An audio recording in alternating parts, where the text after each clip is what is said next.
একটি মেয়ে হাসতে হাসতে পথ দিয়ে হাঁটছিল। মানুষ তাকে দেখে হাসছিল, তাকে নিয়ে মজা করছিল, কিন্তু যারা এটা দেখতে পাচ্ছিল না, গোমাতা তাকে দেখছিলেন। প্রতিদিন সকালে সে গোমাতার কাছে আসত এবং খুব ভালোবাসা দিয়ে একটি রুটি খাইয়ে চুপচাপ চলে যেত। কখনো কিছু চাইতো না।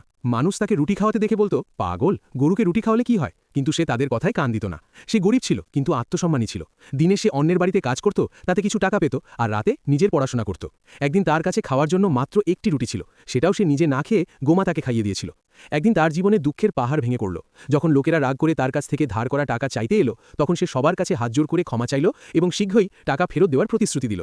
সবাই চলে গেল, কিন্তু সে ভেতরে ভেতরে ভেঙে পড়ল এবং দুঃখ নিয়ে ঘরের এক কোণে বসে পড়ল। এই চিন্তায় সে রাতে ঘুমোতেও পারছিল না। সে বলল, যদি তুমি মা হও তাহলে সব বুঝে নেবে। গোমাতা দূর থেকেই সব শুনছিলেন।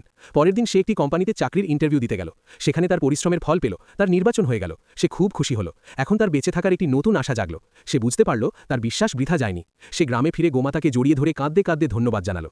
যারা তাকে নিয়ে হাসত, তারা আজ নিজেদের কাজের জন্য লজ্জিত।